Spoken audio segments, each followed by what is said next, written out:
Welcome to big news. నేను మీ గౌసుద్దీన్ షేక్. ఉన్నదే రాస్తా, చూసిందే చెప్తా. వాళ్ళు పాపం రేవంత్ రెడ్డి రాసిన 4-5 ప్రశ్నలు పట్టుకొని ఆ 4-5 ప్రశ్నలనే 40 రకాలుగా అడిగారు. కొత్తగా అడిగింది ఏమీ లేదు.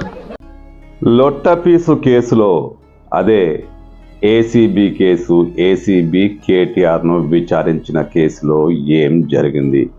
కేటీఆర్ను దాదాపు 7 గంటల పాటు ఏసీబీ అధికారులు నిరవధికంగా విచారించారు. మధ్యలో ఒక అరగంట లంచ్ బ్రేక్ ఇచ్చారు. అయితే కేటీఆర్ను ఏసీబీ అధికారులు ఎలాంటి ప్రశ్నలు వేశారు? ఇప్పుడు మీడియాలోనూ రాజకీయ వర్గాల్లోనూ అసలేం జరిగింది? కేటీఆర్ పై ఎలాంటి ప్రశ్నల వర్షం కురిపించారు? కేటీఆర్ను ఏమేం అడిగారు? దీనిపై చర్చ జరుగుతోంది. మరోవైపు కేటీఆర్ మళ్ళీ సేమ్ పాట పాడారు. అదో లొట్టపీసు కేసు, దానిలో ఏం లేదు, సీఎం రాసిచ్చిన ప్రశ్నలనే నన్ను అడిగారు అంటూ కేటీఆర్ మీడియా సమక్షంలో చెప్పేశారు. కేటీఆర్ సహజ సిద్ధ శైలిలో ఆయన అలాగే మాట్లాడతారు, అలాగే మాట్లాడారు. 7 గంటల పాటు విచారణ అనంతరం కేటీఆర్ బయటకు వచ్చి మీడియాతో మాట్లాడారు. అసలు కేసులో ఏమీ లేదు, అవినీతి జరగలేదు, ఇంకా ప్రశ్నించేదేముంది? రేవంత్ రెడ్డి ఏవో కొన్ని ప్రశ్నలు రాసిస్తే వాటినే ఏసీబీ అధికారులు రిపీట్ చేస్తూ తిప్పి అవే ప్రశ్నలు అడిగారంటూ కేటీఆర్ కామెంట్ చేశారు. నిజమేనా? కేటీఆర్ చెప్పింది నిజమేనా? ఏసీబీ అధికారులు కేటీఆర్ను ఇబ్బంది పెట్టే ప్రశ్నలేవి వేయలేకపోయారా? కేటీఆర్ ఆయన ఒక రాజకీయ నాయకుడు, రాజకీయపరమైన అంశాలే మాట్లాడతారు. సహజంగానే ఏసీబీని ఇబ్బంది పెట్టే విధంగానే మాట్లాడతారు, రేవంత్ రెడ్డిని టార్గెట్ చేస్తారు. మరి ఏసీబీ కార్యాలయంలో ఏం జరిగింది? అధికారులు నిజంగా అంతగా పసలేని ప్రశ్నలే సంధించారంటే దానిపై కూడా రకరకాల కథనాలు వస్తున్నాయి. అధికారులు అధికారికంగా అంటే ఏసీబీ అధికారులు అఫీషియల్గా ఎలాంటి ప్రకటన చేయలేదు. ఏమేమి అడిగారో వాళ్ళు చెప్పలేదు, చెప్పరు కూడా. ఏ విచారణలోనూ కూడా తామేమడిగామనేది చెప్పరు. అప్పుడప్పుడు కొన్ని లీకులు వస్తుంటాయి. ఆ లీకుల ఆధారంగానే మీడియా చిలువలు పలువలుగా కథనాలు రాస్తుంటుంది. మరి ఈ కేసులో ఏసీబీ ఎలాంటి ప్రశ్నలు వేసింది? నాకు తెలియదు, ఎవరికి తెలియదు. అఫీషియల్గా ఎలాంటి లీక్ రాలేదు. కానీ మీడియాలో వస్తున్న కథనాల ప్రకారం 80 కేసులతో కేటీఆర్ను ఏసీబీ అధికారులు ఉక్కిరిబిక్కిరి చేశారట. అనేక ప్రశ్నలకు ఆయన దగ్గర సమాధానం లేక ఆయన ఇబ్బంది పడ్డారట. కొన్ని ప్రశ్నలను దాటేశారంట.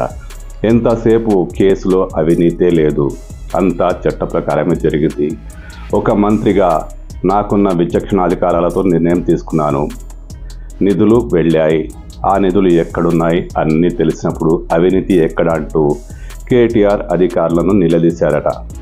అలా చేస్తారు కూడా కేటీఆర్, ఖచ్చితంగా నిలదీసి ఉండొచ్చు. కానీ అధికారులు అనేక కీలకమైన ప్రశ్నలు సంధించారట. అంతకుముందే 2 రోజుల నుంచి కీలకమైన ప్రశ్నలతో అధికారులను ఏసీబీ అధికారులు ఇంట్రాగేట్ చేశారు.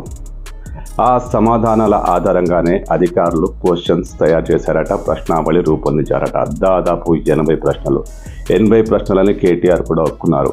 ఆ ప్రశ్నల దగ్గర కేటీఆర్కు ఎలాంటి సమాధానమే రాలేదంట. సమాధానం లేని ప్రశ్నలకు ఆయన ఉక్కిరిబిక్కిరయ్యాట.